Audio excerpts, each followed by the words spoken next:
लोगों को ये पता है कि मैं आजाद समाज पार्टी भाई चंद्रशेखर आजाद की पार्टी से खड़ा हुआ हूँ, उस शख्स की पार्टी से खड़ा हुआ हूँ। उसके नजदीक चाहे हिंदू हो, चाहे मुसलमान हो, चाहे सिख हो, चाहे ईसाई हो, जब किसी पर दिक्कत आती है, जब किसी पर कोई परेशानी आती है, तो मेरा भाई चंद्रशेखर आजाद हर इंसान की आवाज से आवाज मिलाकर, कांधे से कांधा मिलाकर खड़ा हो जाता है। मैं उसी शख्स की पार्टी से खड़ा हुआ हूँ। वरना आप पूरे भारत की सरजमी पर आप देख रहे हो कि ये मुल्क जब तक आबादी की बुनियाद तक नहीं पहुंच सकता,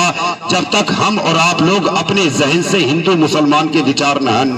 नहीं निकालते। अगर हम और आप लोग अपने जहन में ये रखोगे कि ये हिंदू है, ये मुसलमान है, ये सिख है, ये ईसाई है, अगर यही नफरतें अपने जहन के अंदर डालते रहे, ना ही हमारे बच्चों का भला हो सकता, ना ही हमारे कारोबार का भला हो सकता, ना ही इस मुल्क का भला हो सकता। अगर मुल्क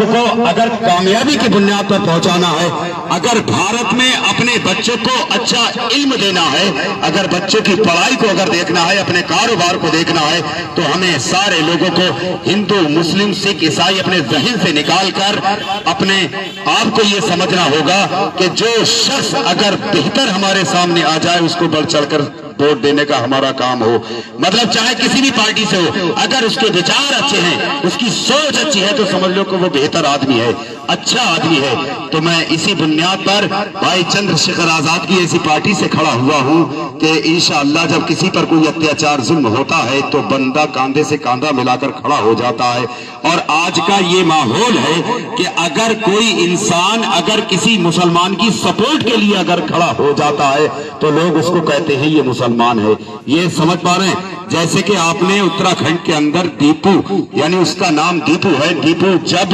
हमारी मदद के लिए एक दुकानदार के साथ खड़ा हुआ तो क्या बोल दिया उसको कि ये मुसलमान है। बतलाओ, इंसानियत के नाम पर कितना जुल्म करते हैं लोग, है उसको मुसलमान करार दे दिया गया। आज का दौर ये है कि अगर कोई किसी की मदद करता है तो उसको मजहब से तोड़